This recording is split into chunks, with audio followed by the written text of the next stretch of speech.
3 महीने में तुम नीट यूजी का एग्जाम लिख रहे होगे and this video is a complete guide तुम अगले 3 महीने को कैसे देखने वाले हो। ये कोई स्ट्रैटेजी वीडियो नहीं है कि भाई इस महीने इतना सिलेबस कर लो, अगले महीने कर लो, ये रिवीजन ऐसे ना, नथिंग। कुछ ऐसी चीज़ें जो मैंने गलत की, जो एंड में मुझे रिग्रेट हो रहा था, आखिरी वीक जब मैं नीट देने वाला था, यार ये चीज़ें कर लेनी चाहिए था अगले 3 महीने में। कुछ ऐसी चीज़ें जो मैंने बहुत सही करी और now I am very happy कि शायद अगर ये चीज़ें मैंने नहीं करी होती तो शायद मैं इतना इंप्रूव नहीं कर पाता अपने ड्रॉप ईयर में। मेरे पहले अटेम्प्ट में 1,80,000 रैंक थी एंड दूसरे अटेम्प्ट में I got 10,000 rank with in a preparation of 10 to 11 months.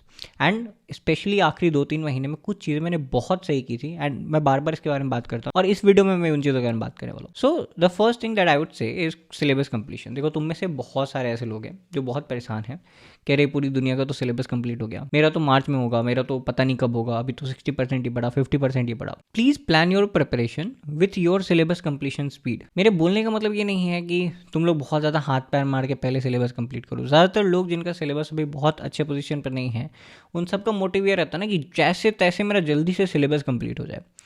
उससे कुछ नहीं होने वाला, ठीक है। हो सकता है तुम वन शॉट देख लो, 5-6 चैप्टर 7-8 चैप्टर बचे and you watch 8 one shot, 8 दिन में तुम्हारा पूरा सिलेबस खत्म। It does not work like that simply. तो मेरा बोलने का मतलब क्या है कि हमें एक बहुत बड़ी गलत फहमी है। हमें ये गलत फहमी है कि पहले तो हम सिलेबस कंप्लीट करेंगे, फिर हम बैठ के पूरा रिविजन करेंगे, फिर जाके हम टेस्ट देना स्टार्ट करेंगे। मेरा पॉइंट ये है कि आज तुम्हारा सिलेबस 60% तो है, 50% तो है, कुछ तो ऐसे चैप्टर्स है जो तुमने पहले पढ़ रखे हैं, उनको रिवाइज करना है। रिवीजन तुम आज से स्टार्ट कर दो। रिवीजन, रीडिंग, टेस्टिंग, ये सारी चीज़ें एक साथ चल सकती है और एक साथ चलना पड़ता है।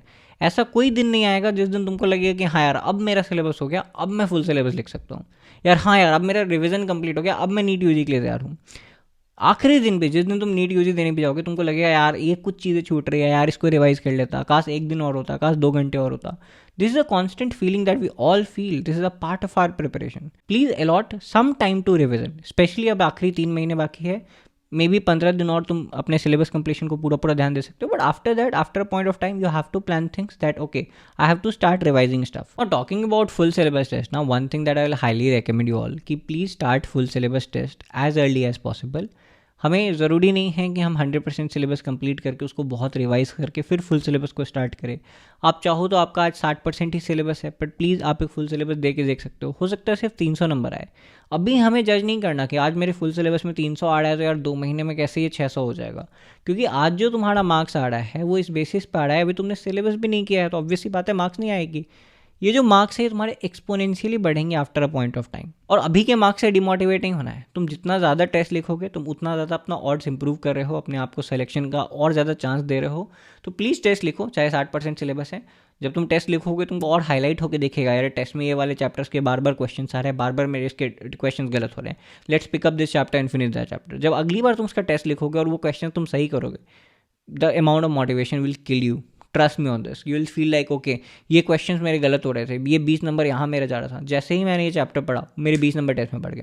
And this is going to be instant motivation for you, trust me on this. Last 3-4 months में our focus should be more on question practice and testing rather than rereading again and again. And for that you can pick up any resource which is strictly NCERT based, and one such resource can be MemoNeet. तो basically the idea of MemoNeet is what, कि हम लोग ना एक passenger की तरह हैं कि कार में हम चल रहे हैं, चीज़ों को बस पढ़े जा रहे हैं, एंड जब टेस्ट में बैठ रहे हैं, जब नीट के एग्जाम में बैठ रहे हैं, तो फिर हमारा दिमाग फ्यूज हो रहा है कि अब क्या करें, क्योंकि हमने कभी वो कार चलाई ही नहीं, हमने कभी उतना प्रैक्टिस ही नहीं किया।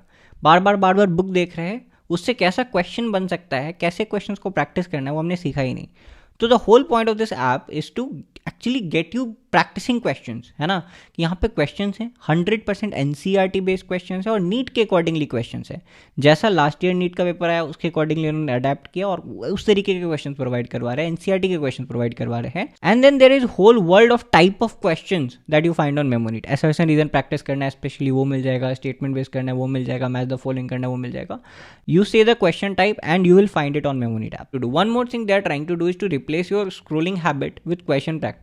टेबल पे बैठे बैठे थक गए, बेड पे लेटना है, अपना मोबाइल लो and you can chill, sleep and practice question at the same time. And इसके अलावा MemoNeet में there is reward system as well. They pay you to study in the form of memo coins and badges which you can ultimately redeem. और अगर तुम उन बंदों में से हो जिनका अभी तक सिलेबस कंप्लीट नहीं हुआ है और तुमको सिलेबस कंप्लीट करना है, प्रॉपर रिविजन के साथ करना है, एक प्लानिंग चाहिए, एक स्ट्रक्चर चाहिए, तो तुम इनका मेवरिक बैच भी ले सकते हो। And eight the same time testing के लिए भी इन्होंने ब्रह्मास्त्र टेस्ट सीरीज डिजाइन कर रखा है, which is also design in a way कि ज्यादातर क्वेश्चन जो BTS में आ रहे हैं वही नीट के पेपर में डायरेक्टली उठ के आ रहे हैं। लास्ट ईयर भी ऐसा हुआ कि एक ऐसा क्वेश्चन जो 3 बार BTS में आया था वो डायरेक्टली नीट UG 25 के पेपर में आ गया था। मैं ऐसा नहीं बोल रहा कि आप लेन से तुम्हारा सिलेक्शन हो जाएगा, but yes if you are looking for a resource जो कि नीट एग्जाम को समझ के बनाया गया है, NCERT बेस्ड बनाया गया है, तो फिर you can definitely look upon this app. मैं लिंक डिस्क्रिप्शन में डाल दूंगा। Now one last thing that please you have to limit your resources when we set ना कि let's revise things finally for NEET, और हमें लगता है बस अब तो नीट देना है, तो हमें लगता है कि एक बार सब कुछ पढ़ लेते हैं। You know in the first reading हमने जितना कुछ पढ़ा उसको दोबारा पढ़ लेते हैं,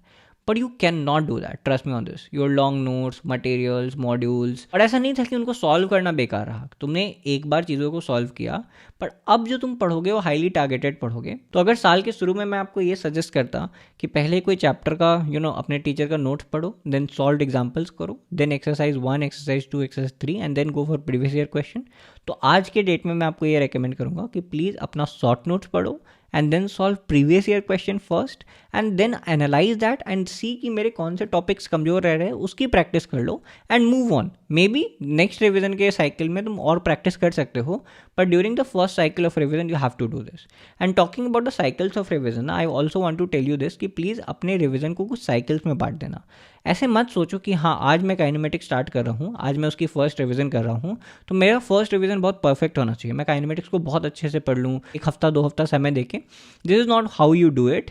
आप कोशिश करो कि काइनेमेटिक्स जैसा छोटा चैप्टर है, इट शुड टेक मैक्सिमम 1 से 2 दिन रिवीजन के लिए, और मैं इसमें दोनों चैप्टर की बात करूँ 1D और 2D।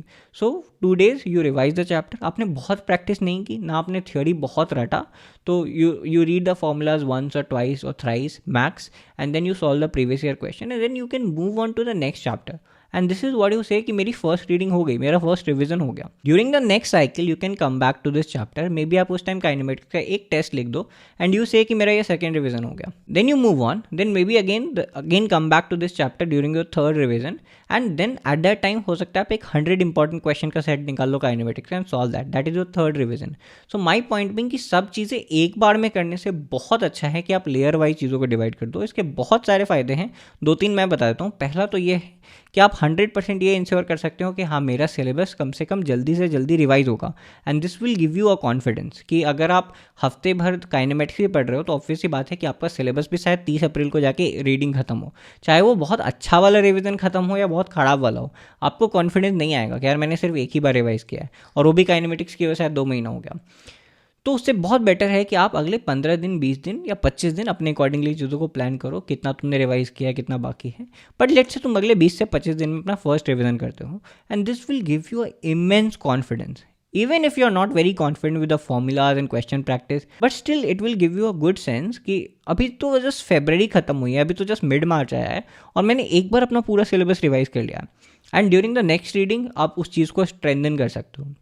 तो प्लीज़ साइकिल्स में जब तुम रिवाइज करते हो तो तुम्हारा ये टाइम मैनेजमेंट भी होता है, आप इंश्योर करते हो कि शायद 30 अप्रैल तक मुझे ऐसा नहीं लग रहा होगा कि कहीं मेरा ये चैप्टर छूट ना जाए, मुझे 30 अप्रैल तक ये ना लग रहा होगा कि कहीं मेरी एक ही रीडिंग ना रह जाए, है ना। इसके अलावा जब आप फर्स्ट रीडिंग कर लेते हो तो आप ये भी देख सकते हो कि अब देखूँ मैं कि कौन कौन से चैप्टर हैं जो बहुत ज़्यादा वेटेज रख रहे हैं, या उसके बावजूद मैं उन चैप्टर्स को बहुत अच्छे से नहीं जानता हूँ, तो आप उस चैप्टर पे जाके उसमें शायद समय दे सकते हो। लेट से आपने पहले रिवीजन में उसको 2 ही दिन दिया, बट अब जाके आप उसको 3-4 दिन देके उसको स्ट्रेंथन कर सकते हो। आपका एक बार जब पूरा सिलेबस हो गया है तो now you have the idea कि कौन से चैप्टर को हमें और ज़्यादा समय देना है और ज़्यादा समय देना चाहिए, and this is how you do the revision. And this is one thing which most of the people do not understand, और ये गलती मेरे पहले अटैम्प्ट के समय हुई थी, इसलिए बता रहा हूँ, please avoid this. So yeah this is it for the video, one simple video about last 3 months, some important do's and don'ts. Subscribe कर लेना for the next video जो मैं डालने वाला हूँ, important resources for last 3 months, where I'll tell you some important resources which most of them would be free and non-sponsored. Video will be non-sponsored 100% and most of the resources will be free. One important thing कि how to concise resources actually, ये भी मैं अगले video में कोशिश करूँगा बात करूँ। तो अगर तुमने सब्सक्राइब नहीं किया और यहाँ तक आ गए हो, consider that. I'll see you in some other video. Till then, bye bye.